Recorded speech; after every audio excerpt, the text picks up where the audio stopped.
October 19th, 2025, Paris, France. 9:28 a.m. You're standing in front of the Louvre. The city is waking up.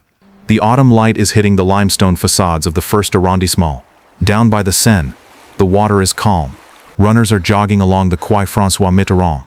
Tourists are already lining up at the pyramid, oblivious to the history about to unfold just a few hundred meters away. To them, the Louvre is eternal. It is the fortress of French culture, a palace that has stood since the 12th century, housing the Mona Lisa, the Venus de Milo, the crown jewels.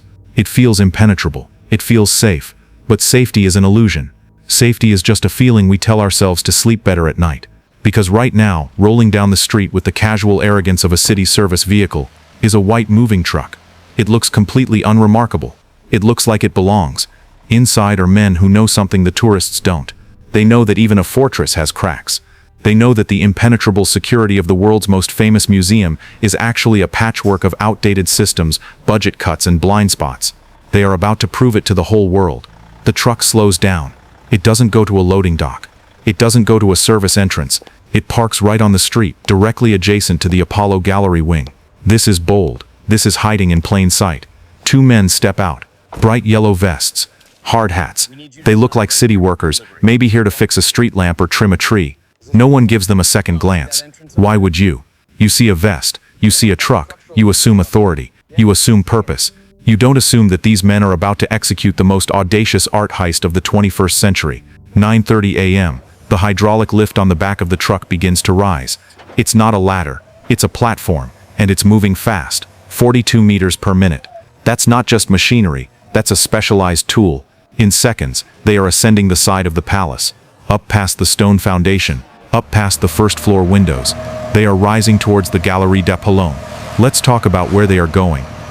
The Galerie d'Apollon isn't just a room. It is the jewel box of France. Built by Louis XIV, the Sun King. It was the prototype for the Hall of Mirrors at Versailles. It is gold, it is velvet, it is excess. And inside, sitting in glass cases that are supposed to be bulletproof, bomb-proof, and idiot-proof, are the French crown jewels.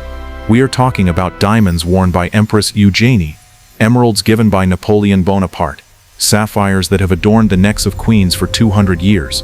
The value, officially, $88 million. Unofficially, priceless. You cannot put a price tag on national heritage. And these two men in yellow vests are rising towards it with an angle grinder. It sounds insane. It sounds like a movie script that would get rejected for being too unrealistic. But this is real, and it's happening right now. 9:32 a.m. The platform reaches the balcony level. The men step off. They are calm. They are professional. They are not rushing. This is the terrifying part of the footage that will later be analyzed by police. The precision. They know exactly where the cameras are. They know exactly where the sensors are. They know that the external surveillance of the Louvre has a gap right here, a blind spot. How did they know? Because they did their homework. Because maybe, just maybe, they had help. Or maybe they just watched. For days. For weeks. Seeing the shifts change. Seeing where the guards looked and where they didn't. They approach the window. It's reinforced glass, designed to withstand a sledgehammer, but it's not designed to withstand a high-powered industrial angle grinder attacking the frame. The noise starts. It is a shriek of metal on metal that cuts through the morning air. Inside the museum, deep in the control room, a sensor spikes. A guard looks up from his coffee. Something is wrong. But something is wrong takes time to process. Is it a malfunction? Is it a bird? Is it construction work? By the time the human brain processes the anomaly, the window is already giving way. 9:34 a.m. The glass shatters. The alarm begins to scream. Now the clock is ticking for real. They are inside. Imagine standing in that room. The gold ceiling glowing above you. The portraits of kings watching you.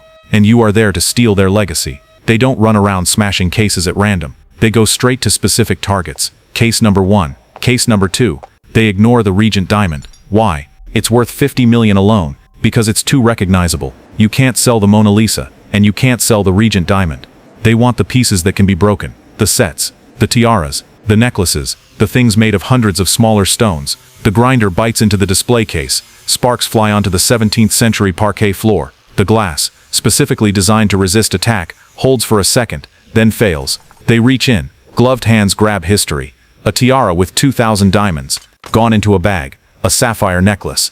Gone. An emerald set from Napoleon to Marie-Louise. Gone. It is looting. It is desecration. And it is incredibly fast. 9:36 a.m. Guards are running through the corridors now. They are radioing for backup. Intrusion. Galerie d'Apollon, intrusion. But the Louvre is massive. It is a labyrinth. Running from the security center to the Apollo Gallery takes minutes. Minutes the thieves have already accounted for. They know the response time. They are counting on it. They clear the second case. They have what they came for. They turn back to the window.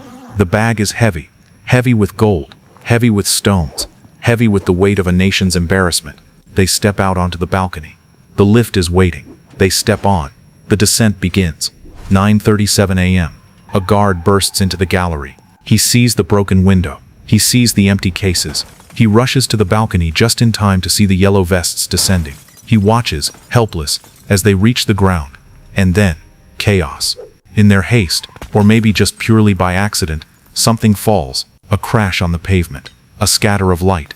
It's the crown of Empress Eugenie, one of the most significant pieces. It fell. It sits there on the dirty Paris street, bent, damaged, diamonds scattered like broken glass. They leave it. They don't care. They have enough. They jump onto motorcycles that were waiting. T-Max scooters. The getaway vehicle of choice for Paris gangs. Fast, agile, anonymous. They rev the engines. They try to set the lift on fire to destroy DNA evidence, but a museum staffer runs out with an extinguisher. It doesn't matter. They are gone. 7 minutes. That's all it took. From the moment the truck parked to the moment the scooters disappeared into traffic. 7 minutes to humiliate the French state. 7 minutes to steal 88 million euros. 7 minutes to prove that the Louvre was nothing more than a paper tiger. And as the sirens begin to wail across Paris, as the first police cars scream down the Rue de Rivoli, the magnitude of what just happened starts to sink in. This wasn't just a robbery. This was a statement. And the hunt that is about to begin will tear the city apart.